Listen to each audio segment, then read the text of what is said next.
52 minutos. Vamos a conversar con el doctor Jorge Aikoff. El doctor Jorge Aikoff está pues en la República Dominicana. Él se ha desempeñado como escritor de discurso y ha sido alcalde en Alemania. En Venezuela fue interlocutor del primer nivel de liderazgo político. De esta experiencia sale la Mesa de Unidad Democrática y como asesor, él pertenece a la fundación. ¿Usted pertenece a la fundación Konrad Adenauer? En este momento no, eso en el pasado. ¿O perteneció a la social cristiano? Sí. Entonces, bueno, vamos a saludar a Ramón Pérez Fermín, abogado, que está aquí acompañando a Jorge Aikoff. Y un saludo muy especial para el diputado Ito Bisonó, que siempre que tiene aquí invitados. Aspirante presidencial y próximo presidente de la República en algún momento. Lo comparte con nosotros. Sí. Con la sensibilidad que hay en el gobierno venezolano, que estaban asustados por unas reuniones que supuestamente se hacían en un hotel acá. Sí. Me imagino que se pondrían nerviosos con la visita relámpago de Almagro al expresidente Fernández. Ha acusado a los países que intentan intervenir buscando una solución. Los dicen que quieren incitar la violencia, quizás estén nerviosos con su presencia aquí en la República Dominicana. Creo. Bueno, gracias por invitar. Soy alemán y preocupado por Venezuela también porque estoy casado con una venezolana. Ahí está la explicación.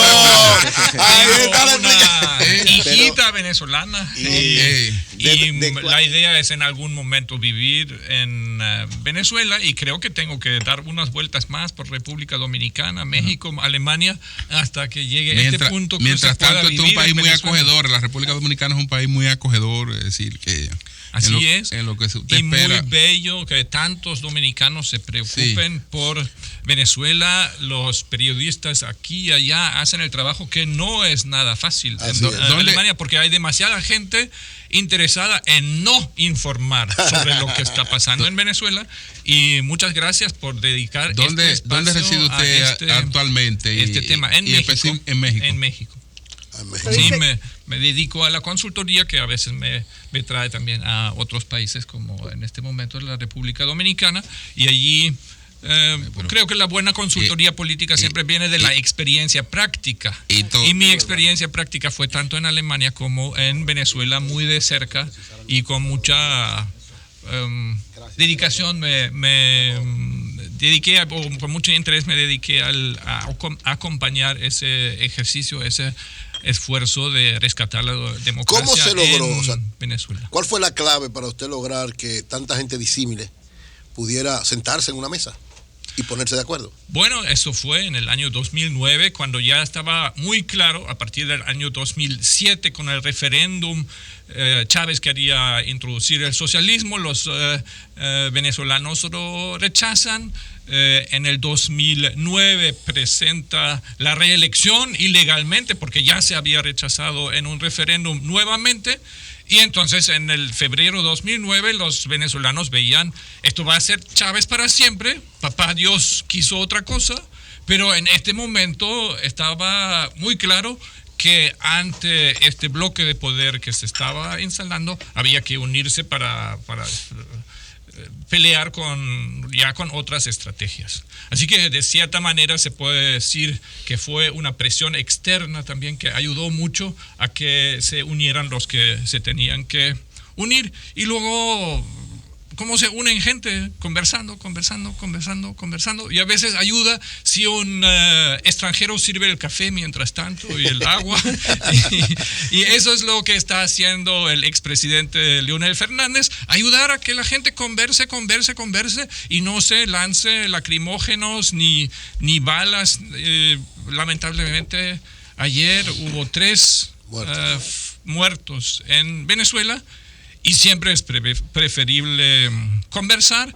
Vino Almagro a Santo Domingo para conversar con el máximo conversador, que es Leonel Fernández, para enriquecer la conversación necesaria con muchas informaciones. Me llama mucho la atención que un uruguayo también me tocó vivir un tiempo en Uruguay, como Luis Almagro, en esta función tan interesante del secretario general de la OEA, siempre está muy, muy bien informado. Es casi al segundo, y lo podemos ver por el Twitter que hoy se usa tanto.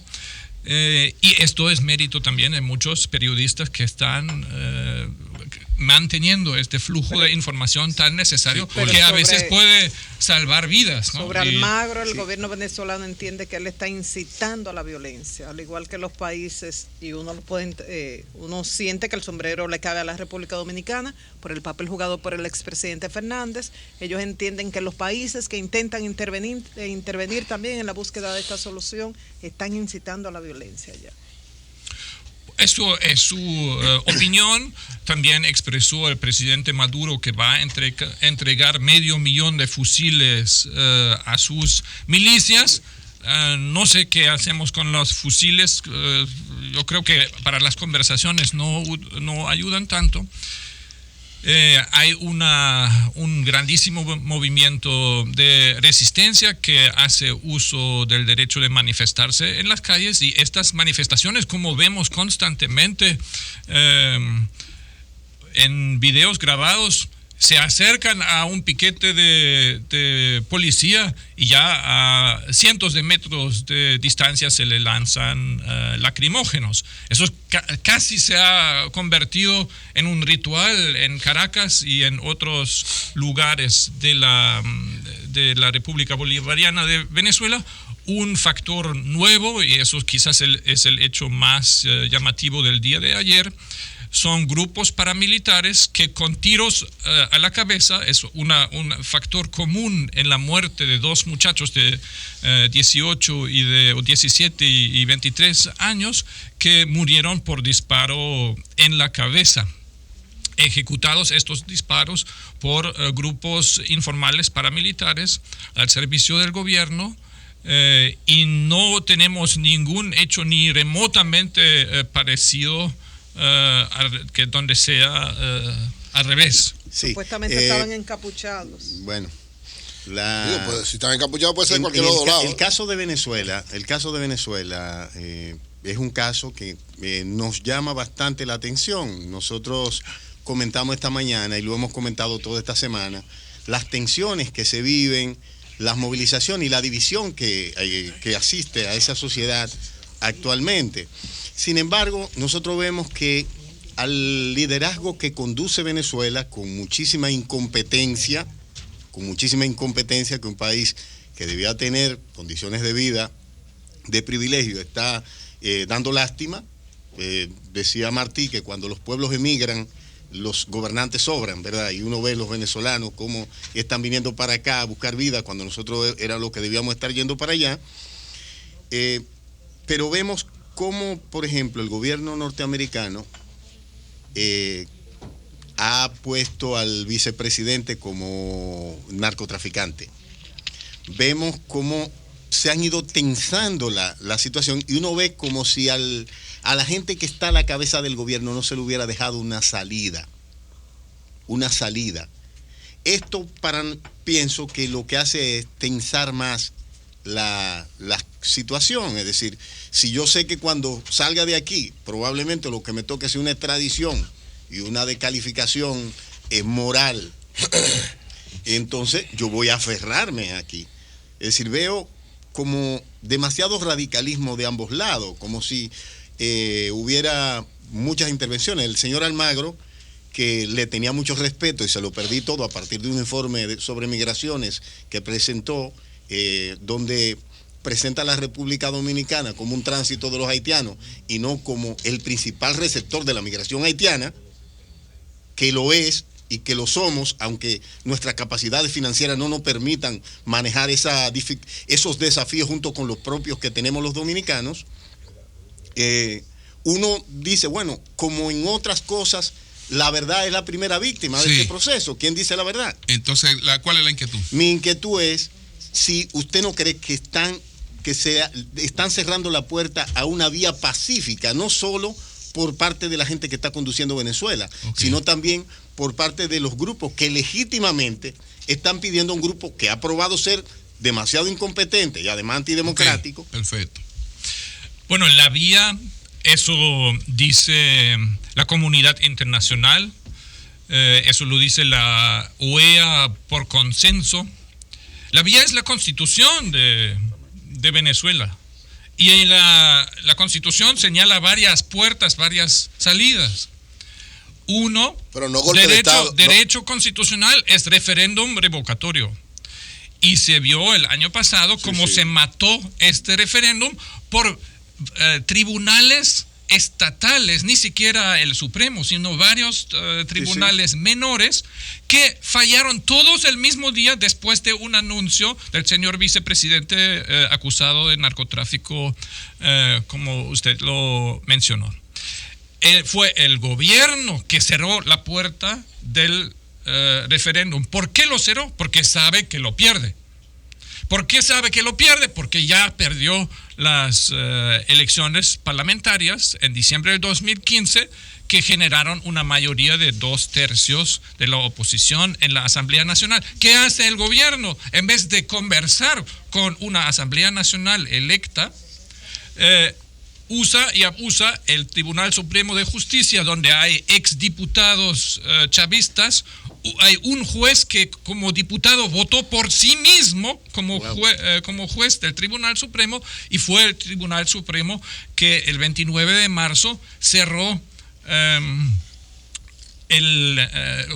conversación pacífica, la salida, como lo dice usted, de la conversación en el Parlamento. Los parlamentos son para esto. El Parlamento prácticamente se cerró. También los fallos de las sentencias del Tribunal Supremo. Después, el día 30 de abril, lo vimos. El presidente de la República pide un fallo del tribunal y en la noche lo expide, ¿no? Es una especie de notaría de Maduro y que no es un facilitador del cumplimiento de la Constitución. Si simplemente se hace esto, usar las opciones de la Constitución, y ahora esto es lo que dice Almagro, esto es lo que debe decir los facilitadores del diálogo, como el presidente Fernández, Zapatero, los que quieran ayudar, el mismo Vaticano. Y es muy interesante y creo que muy meritorio que la oposición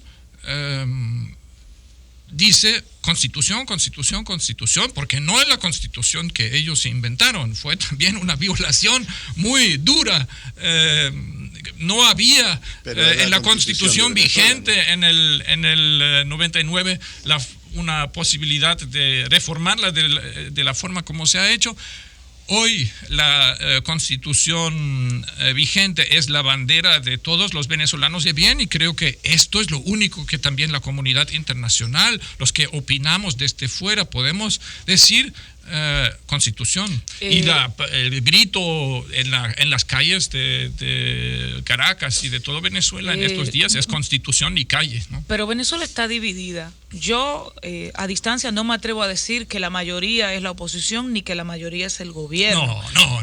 No, por favor. Pero hay un voto de la Asamblea Nacional. O sea, los votos se contaron, y un CNE, un Consejo Nacional Electoral completamente parcializado a favor del gobierno, tuvo que reconocer una mayoría de 2/3 en el Parlamento. En el sentido del pedimento de que hayan elecciones adelantadas o de que inclusive renuncie el presidente, yo soy de las que no me inscribe en especificar porcentajes, porque tú ves todo a distancia y te das cuenta de que hay mucha manipulación mediática respecto al tema de una y otra parte. No es lo mismo RT que CNN, pero también de que ambos bandos tienen respaldo. Ahora mi pregunta es, ¿qué posibilidades hay reales, independientemente de lo que diga la norma, de dialogar? Porque el gobierno ya está renuente y la oposición también dijo, en algún momento tú violaste, que vale la pena sentarse. Y República Dominicana, que puede tener protagonismo en el proceso, el propio gobierno la ha descartado porque ha dicho que desde aquí se está conspirando. Bueno, nuevamente, mayoría o no, está clarísimo, hasta también se ve en la calle, quien conoce Venezuela sabe cuánta gente es. Pero ¿por qué no hicieron el referéndum revocatorio desde el gobierno si piensan que lo pueden ganar? No piensan eso y tienen mucha razón en pensar que un revocatorio en las fechas señaladas por la Constitución les hubiera costado el poder. Eso está muy claro. Así que no tengo ni la más mínima duda sobre cómo son ya las mayorías expresadas. Además, en el voto ejecutado, ninguna medición, encuestas, sino elecciones habidas. Ahora, dialogar siempre es bueno. La política es diálogo. Pero imagínense un grupo de delincuentes que entra en un banco, toma rehenes, roba el dinero y sale corriendo del banco disparando y gritando diálogo, diálogo. ¿Qué va a hacer la policía en este momento? No va a dialogar con alguien que al mismo tiempo te dispara. ¿Qué vimos ahora hace pocos días? La ETA del País Vasco entregó las armas y señaló a la policía donde tienen las últimas armas escondidas. Vimos todos, acompañados por Cuba también, el proceso de paz en Colombia. Sí. Exitoso al final, con todas las críticas que se le pueden hacer. Pero para dialogar, primero hace falta un cese de fuego. Y eso es casi la interrupción de los diálogos en curso cuando uno de los bandos vuelve a las armas, y hay raras ocasiones donde se pueden avanzar procesos de diálogo sin un cese de fuego al mismo tiempo. Así que creo que la preocupación de los facilitadores de diálogo, de todos que estamos fuera, tiene que ser crear condiciones de diálogo correctamente. Ahora, ¿quién está dialogando? Viendo durante muchos años quién es el gobierno de Venezuela, no es algo ni remotamente parecido a un grupo racional que busca el bien del país. ¿Por qué están pasando hambre los venezolanos? Porque no hay un gobierno que busque el bien de su gente. Prefieren pagar deuda externa y no dejar entrar ayuda que se les ofreció. Una de las exigencias en las calles de Venezuela en este momento se llama canal humanitario, porque hay muchos entes internacionales dispuestos a donar medicina y a donar comida, y el gobierno no lo acepta, niega la realidad. Así que ¿diálogo con quién? Eso. O sea, yo creo que el chavismo ya ha dicho: aquí no nos van a sacar ni por las buenas ni por las malas, nunca más vamos a entregar el poder. Eso no es un movimiento político democrático, ni un movimiento parecido a otros donde se negocia, porque siempre que dialogas tienes que encontrar un valor superior que compartes. Este valor superior no existe con este gobierno. Eso, y sí diría también, uno se pregunta, ¿por qué un país petrolero? Tú mencionaste eso. ¿Por qué un país con las mayores reservas certificadas del mundo está pasando hambre? Porque mantener el poder en Venezuela a este gobierno tiene el costo de dejar robar. En muchos modelos de dominación en países, la corrupción, de la cual ustedes discuten para República Dominicana, y Odebrecht es como una gran metáfora. ¿Qué es la corrupción? Que tú dejas robar a gente y haces la vista gorda para que quede en paz como tú lo quieres. Y ahí se les fue la mano. O sea, el nivel de robo. Y ustedes tienen inversiones aquí en República Dominicana con dinero robado en Venezuela a lo grande. Ya el poder del presidente Chávez tenía este costo de dejar robar, sobre todo militares, a lo grande. El poder del señor Maduro depende del robo que permite al señor Diosdado Cabello. Pero este nivel de robo tiene un volumen que quebró el país. Okay. Bueno. Digo yo, partiendo de eso, hay que recordar que Chávez es precisamente el resultado del robo de todos, muchos de los que están ahora o son partidarios históricos de la Mesa Democrática, y Chávez lo frenó. Entonces parece que la historia se repite. Copey, como decía Marx, una vez como farsa y otra como comedia. Pero, si el norte fuera el sur. Sí, en este caso específico, usted está diciendo, ¿verdad? Como a partir de las explicaciones, no es un gobierno democrático ya, se quiere quedar en el poder.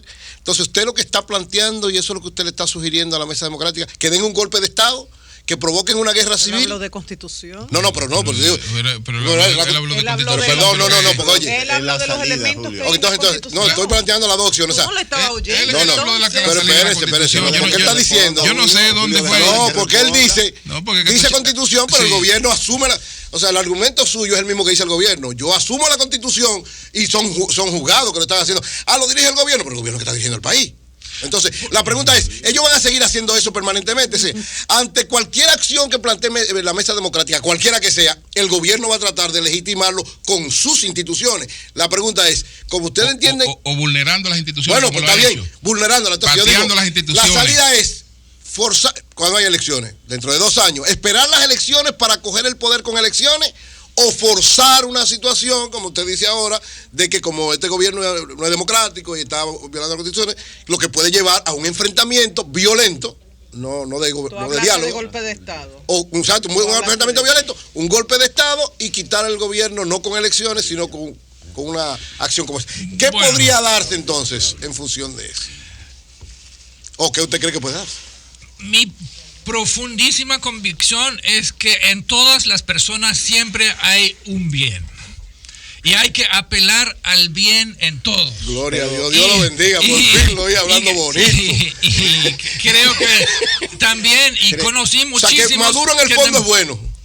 Bueno, porque es un ser humano, y a este bien hay que apelar. Oye, las cárceles están llenas de personas que en la misma cárcel se conviertan. Y creo que esto a Maduro le pasa antes o después de estar en la cárcel. Pero la cuestión es, él mismo dijo ayer elecciones, y creo que se refiere a elecciones de gobernadores que por la Constitución se deberían haber hecho. Imagínense esto en República Dominicana, si el señor Medina dice, las elecciones pueden esperar, déjenme un añito más, ¿Cuándo toca hacer elecciones allá? Bueno, ¿cuándo tocan las elecciones nacionales? Las presidenciales, que son la clave del poder, son en el 2018 para un cambio de gobierno regular. La de gobernadores ya pasaron y no la hizo. Entonces, el referéndum revocatorio estaba planteado en la Constitución y fue el gobierno que cerró esta puerta. Entonces, sí creo que... si tú dices a un venezolano que está pasando hambre, que los niños, que los enfermos se mueren, que tienen que esperar hasta el cambio de gobierno en marzo del 2019, que sería el cambio de gobierno después de elecciones. Lo que dice la Constitución, pero lo que dice la Constitución. Y estos serían miles y miles de muertos, y el gobierno, yo creo, personalmente creo que lo puede aguantar. Yo creo que van a ser elecciones que al final no van a ser una elección, sino una votación. Veo movimientos muy interesantes de la fiscal. Yo creo que la fiscal quiere ser candidata presidencial y dice ahora cosas contra la línea del gobierno, siempre sin consecuencias. Ella hace comunicados de prensa, pero no hace el trabajo de fiscal, de perseguir el crimen. Y creo que allí se está preparando una figura que por un guión ya bien escrito se va a desprender del gobierno para ser una de las candidatas, y al final vamos a tener una votación al estilo nicaragüense, donde el gobierno pone todos los candidatos. Por eso inhabilitaron hace pocos días a Enrique Capriles, y creo que vamos a ver una cosa así, una votación que no es elección. Porque sí, la premisa principal, y la entiendo, porque si al salir del poder te espera prisión, tú vas a estar en el poder el máximo tiempo posible, y creo que cuando ahora el presidente Maduro habla de elecciones, lo que quiere decir es votaciones sobre varias propuestas que hacen ellos. Señores, muchas gracias a Jorge Aycoff. Julio, lo que le iba a decir al final es que ¿por qué entonces acorralar tanto a una gente que, como yo le dije, ha probado mucha incompetencia. Yo pienso que además del robo está la destrucción del aparato productivo, porque hasta la panadería, ya no las fábricas complejas, hasta la panadería se la quitaron a los dueños y se la entregaron a los del partido. Bueno, pues Jorge Aikoff, muchas gracias. A ustedes. Jorge Aikoff está aquí, tengo entendido que de los asesores de Ito Bisonó, que se está cuadrando ya. Se está cuadrando para quitarle aquí que el Partido Reformista. No. Ahí sí tú tienes razón. Yo creo que está pensando más lejos. Ahí sí tienes razón. Yo creo que está pensando más lejos Pero para ganarle a Danilo no, jamás. Pero Danilo va a ser candidato. Al que ponga Danilo. Lo de la presidencia de la República.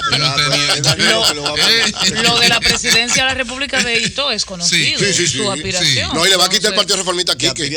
Pero tú hablas de quitarle al Partido Reformista como si el Partido Reformista fuera un negocio. Que usted lo quita y lo pone y lo compra y lo vende. Ir a residir a Venezuela. No, venga aquí ya, todos los venezolanos están viniendo aquí. Él anhela ir, su esposa. No, pero que venga aquí a República Dominicana. Si logran ir allá es porque la democracia se restablece. Sí, pero es que Maduro. Permíteme desear eso. Maduro ahora viene la fiscal, ya lo dijo. Maduro se queda, va a ganar la fiscal. Son 6 años que duran allá. Es que él sabe que él aspira a que Venezuela vive en el infierno hasta el 19. No, Venezuela se mantenga en el infierno. No, va a durar Maduro hasta el 18. En el 18 va a ganar, ¿cómo llama la fiscal? La fiscal, 6 años más. Y después va a ganar, ¿cómo llama el otro?